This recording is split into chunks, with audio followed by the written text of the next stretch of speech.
Hello folks, welcome to Walkie talkie. I just wanted to let you see this beautiful vista. Not too far from the house, but anyway. Andy Burnham. Andy.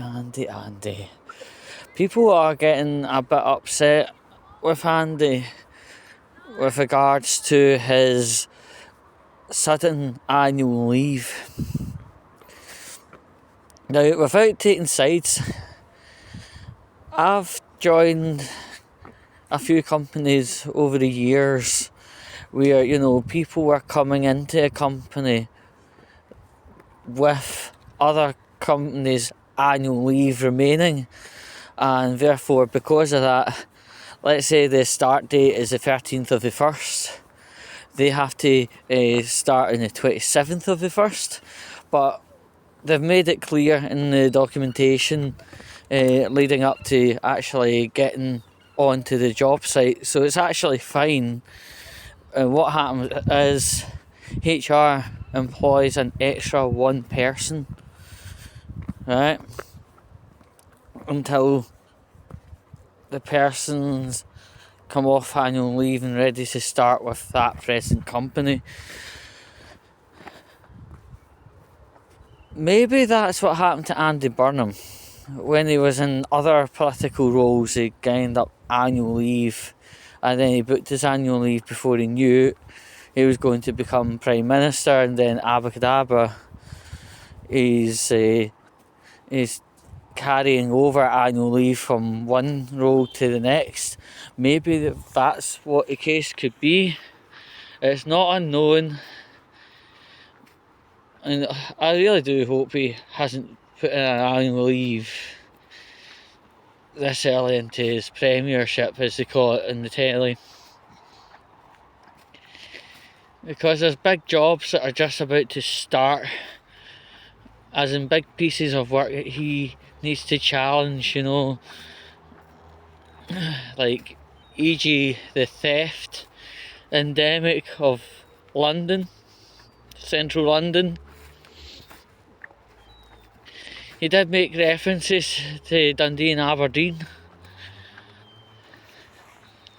It sounds nice. He's actually thinking of Scotland, because all the other Prime Ministers have been too busy either thinking about what goes on in Hyde Park Corner's toilets, or they're too busy quoting bits and pieces of Peppa Pig, Mr. Boris Johnson.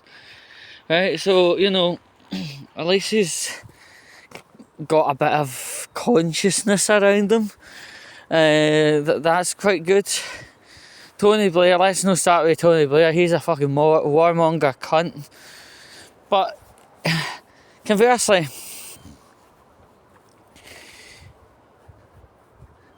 the war in Iraq did get Saddam Hussein and Osama bin Laden dead, but it came at a cost of hundreds upon thousands of UK men's lives, and females, might I say, right? And also, when Britain was fighting that war, our equipment was woeful. It was pathetic. It was a joke. It really was. Like 60-year-old Land Rovers instead of other countries having Land Rovers that are not even 5, and inferior training, and you name it. I could write a full walkie-talkie about that. Actually, I'm surprised I haven't actually got myself around to doing that.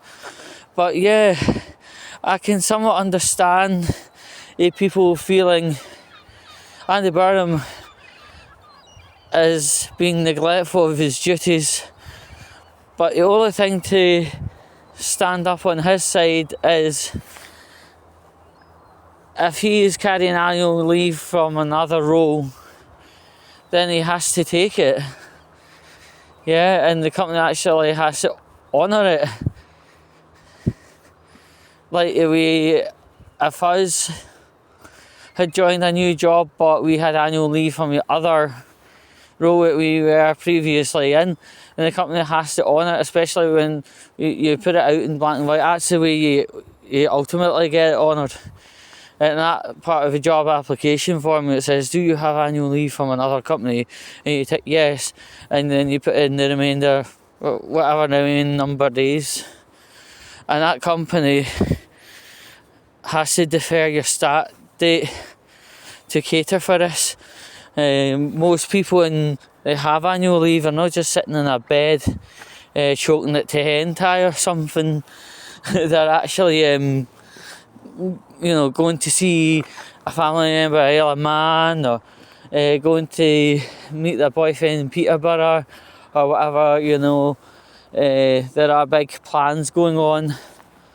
They're arranging maybe the kitchen to be completely remodelled by Magnet on that tranche of annual leave. That's the way things go. So yeah, I still think people are giving that Burnham guy an absolute burning, and I don't really know why. He's not even 6 months in, and I think people should actually put handbrake on and start reserving judgment until 6 months in, or if he's failed a succession of very, very serious bits of work, or was actually involved in office misconduct. Keir Starmer, right boys, right? Then that's fine.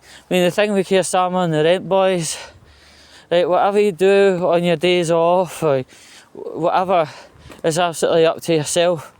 But when it is made available knowledge to colleagues,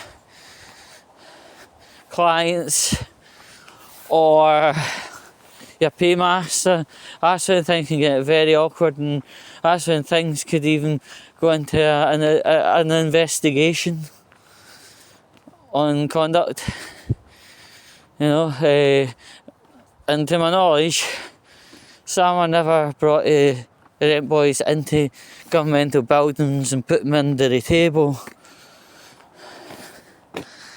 You don't hear a single cheep from Mr. Starmer these days.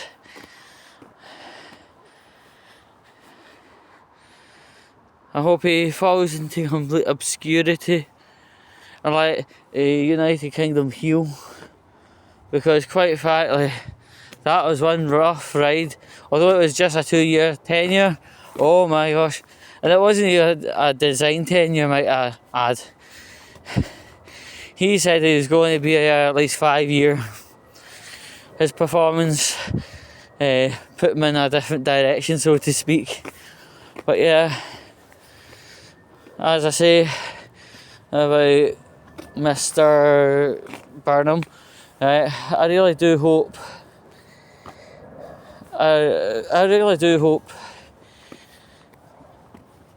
that it is annual leave that is maybe came through another role, and when he returns he gets right into the big problems of the UK at the minute, because there's quite a lot of them, and so far he's made references to Scotland, so that sounds like he's got a wee bit of insight in him. So I don't think he's binnable yet, not by a long chalk. And at least when he talks not like a Dalek. Anyway folks, I'm going to head off, so until the next one, you keep safe. Monday's just round the corner, and I'm sure you'll fucking smash it. So until then, catch you later.